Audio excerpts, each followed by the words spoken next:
They said he was just a boy from a forgotten village, a child with no power, no wealth, and no reason to dream so big. But dreams don't need permission, only belief. From the hills of Beshasha to the heart of Addis Ababa, he walked a path filled with struggle, sacrifice, and faith. This is the story of a man who turned obstacles into opportunities and transformed a nation through vision, courage, and unity. Dr. Abiy Ahmed. Abiy Ahmed Ali was born on August 15, 1976. He grew up in a modest family. His father, Ahmed Ali, was a Muslim, and his mother, Tazeta Wolde, a devoted Christian. From a young age, Abiy learned the values of faith, unity, and hard work, lessons that would shape his destiny. In the 1990s, as Ethiopia went through political and social transformation, Abiy joined the Ethiopian Defense Forces.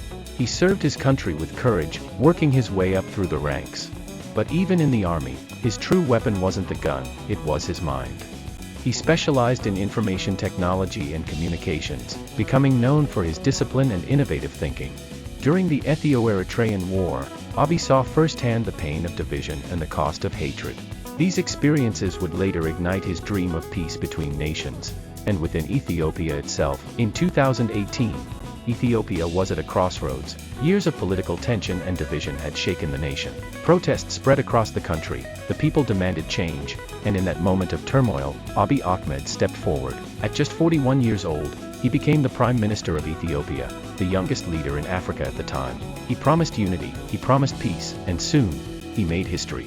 In less than a year, Abiy achieved what many thought impossible.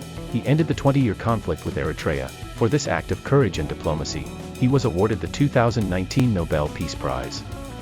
The world watched as Ethiopia entered a new era of hope. He launched massive reforms, empowering women in leadership, expanding infrastructure, investing in renewable energy, and planting billions of trees to fight climate change.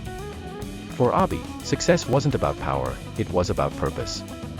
He believed Ethiopia could rise only when its people stood together, beyond ethnicity, beyond religion, as one nation, one future.